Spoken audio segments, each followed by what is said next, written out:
Gəncə şəhərində narahatlıq doğuran görüntülər var. Şah İsmayıl Xətai prospektində yerləşən 20 yanvar şəhidlərinin xatirəsinə ucaldılmış abidə kompleksi baxımsız vəziyyətdədir. Sosial şəbəkələrdə yayılan videolardan da görünür ki, ərazidə uzun müddətdir ki, heç bir təmizlik və abadlıq işi aparılmayıb. Müqəddəs xatirəyə ehtiram bəslənməli olan bu məkanda tam bir antisanitar vəziyyət hökm sürür. Ətraf zibillik içindədir. Vaxtilə salınmış yaşıllıq sahələri isə baxımsızlıqdan tamamilə quruyub. Ən acınacaqlı məqam isə şəhidlərin ruhuna ehtiramın rəmzi olan əbədi məşəllə bağlıdır. Əraziyə mavi qazın verilişi dayandırıldığı üçün abidənin önündəki əbədi məşəl sönüb və uzun müddətdir ki, yanmır.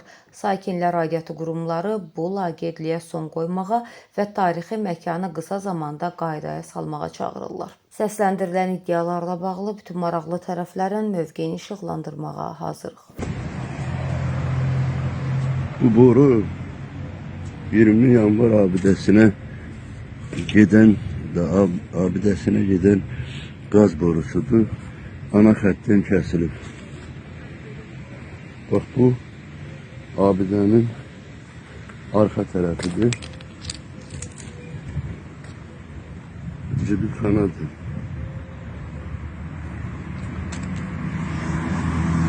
Abidənin bu su boruları, yəni krank deyirik də biz, bu vəziyyətdədir, kəsilir.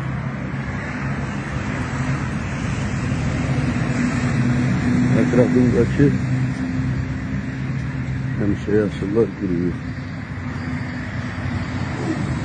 Bu məşəl artıq yanmayacaq, çünki ana xətdən ayrılır.